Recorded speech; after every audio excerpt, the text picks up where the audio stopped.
Talvez o maior desafio que a educação vivencia hoje em dia é justamente como lidar com as novas demandas da sociedade por uma formação de um profissional e cidadão capaz de sobreviver, viver e colaborar com a chamada sociedade da informação e, ao mesmo tempo, como incorporar as tecnologias e alterar as metodologias para realmente fazer o processo educacional ser interessante, atrativo e mais eficaz para gerar aprendizagem. Por quê?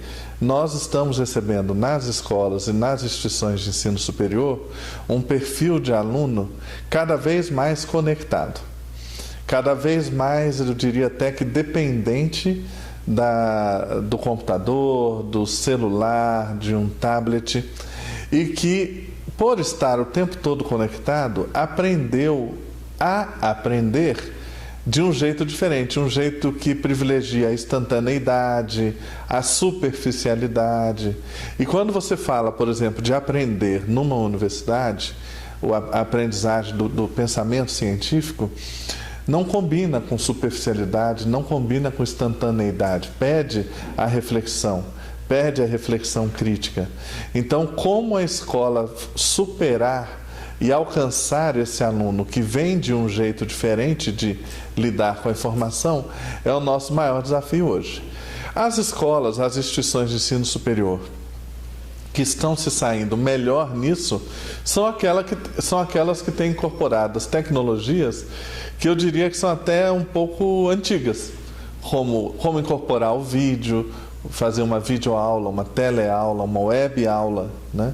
Como incorporar os blogs, como incorporar os recursos educacionais abertos já disponíveis, textos, na maioria, mas disponibilizados online, como criar trilhas de aprendizagem em um ambiente virtual de aprendizagem que os alunos possam aprender de uma maneira melhor e mais adequada. Então, nós ainda estamos adotando, na maioria das instituições de educação superior, na minha opinião, tecnologias que não são necessariamente as mais novas. Eu diria que o mundo da internet está chegando com mais intensidade no mundo da educação e nós temos aprendido a lidar com isso. Não é simples, porque pede um novo perfil do professor. O professor precisa aprender a lidar com isso e enriquecer a metodologia, tanto de ensino quanto de avaliação de aprendizagem, utilizando essas tecnologias. E não apenas para repetir o modelo de aula que já existia, mas criar aulas mais criativas, menos expositivas, mais participativas. E aí entra esse grande conceito das metodologias ativas. O aluno ser um participante, um autor, que ele venha e tenha, até diria mais democraticamente, participação no seu próprio processo de aprender. Quem souber fazer isso bem, está na frente do momento atual.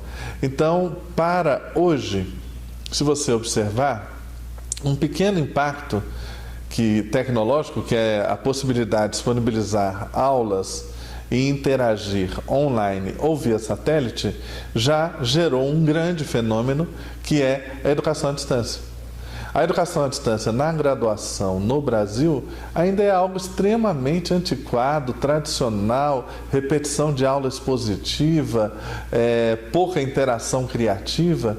No entanto, só de incorporar essas novas tecnologias, a educação à distância hoje alcançou, em 2017, 1.800.000 alunos matriculados. E a continuar com o mesmo percentual de crescimento, em 2024, metade da população universitária brasileira estará na educação à distância. E ao que tudo indica, a partir do ano que vem, de acordo com a nova BNCC, o ensino médio também entrará parcialmente na educação à distância. Então, o que eu estou dizendo? Usando tecnologias e metodologias não as mais modernas, satélite é da década de 60, o online é da década de 90, que é a internet, já veio a EAD e cria um fenômeno novo na educação brasileira que as pessoas estão tendo que aprender a lidar com ele. Imagina na hora que tecnologias realmente inovadoras, novas no sentido de mais atuais, sejam realmente incorporadas pelas instituições. Aí nós vamos ver uma revolução. É claro que a legislação é sempre um pouco lenta para acompanhar as mudanças tecnológicas. Mas um exemplo simples, o decreto 9.057 de 2017 permite, pela primeira vez na história do Brasil, que eu possa credenciar, qualquer um possa credenciar a sua faculdade, seguindo as normas do Ministério da Educação, que seja exclusivamente à distância. Então, hoje é possível você ter uma instituição de educação superior que não existia antes, credenciada, para trabalhar exclusivamente na educação à distância. Isso tem um potencial de revolução fantástico. Esse decreto é da metade do ano de 2017. Até onde eu estou acompanhando, nós já temos mais de 100 pedidos de faculdades novas, inteiramente à distância, junto ao Ministério da Educação. Pelo prazo do ciclo avaliativo, é provável que as primeiras sejam aprovadas a partir de 2020, para iniciar a operação a partir de 2020. Então, é muito provável que a partir de 2020 nós tenhamos aí, no cenário brasileiro, de 50 a 100 faculdades novas, exclusivamente de educação à distância. E a tendência é que a pessoa abra, o grupo abra, não sei, eu quero uma faculdade à distância especializada em moda. Não, a minha vai ser uma faculdade à distância especializada em microeletrônica. Não, a minha vai ser uma faculdade à distância especializada em fotografia e artes visuais. Então, a tendência é que sejam faculdades de nicho, não concorrendo nos cursos maiores como nós temos hoje. Aí vai começar a ficar interessante a revolução, porque aí você tem não apenas a inovação tecnológica, mas você tem a inovação no modelo de negócios e você tem a inovação da atuação em nicho, de uma maneira muito mais acessível, né? E das tecnologias que nós temos hoje, um pequeno exemplo. Uma grande instituição de ensino resolveu que precisava assumir em seu DNA que ela quer ser digital. É imensa essa instituição. O que ela fez? Ela fechou um acordo com uma incubadora grande em São Paulo, pagou para ter um andar dessa incubadora, ela sustenta um andar dessa incubadora, e ela tem lá de 30 a 40 startups abrigadas na incubadora, só para gerar inovação que sirvam para ela, para o processo educacional, EdTechs. Essa perspectiva de ter uma instituição que se assume que o seu DNA é digital, aí sim implica em mudanças importantes. Uma das mudanças que eu vi recentemente, e confesso que fiquei até assustado, é de os alunos poderem passar a ser atendidos por chatbots, né? Então, a pesquisa está demonstrando, a startup está comprovando que um chatbot bem programado, com um pouquinho de machine learning, aprendizagem da máquina, é capaz de responder pelo menos 70% das questões que os alunos trazem. Então, nós estamos falando que em breve, nós vamos ter alunos de um curso superior trocando, interagindo e tendo suas dúvidas parcialmente respondidas por chatbots, né? Isso também eu acho que é uma inovação. Talvez para alguns considerem até ficção científica falar isso.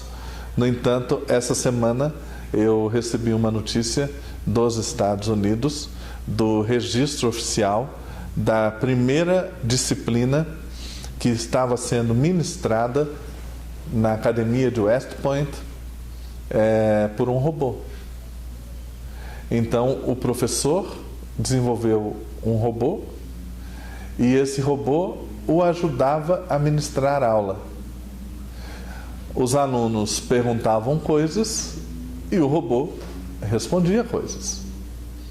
E os alunos sabiam que estavam participando de um projeto experimental, de um teste. No entanto, eles demonstraram que ficaram satisfeitos com o diálogo com o robô. É claro que de forma complementar com o professor, né?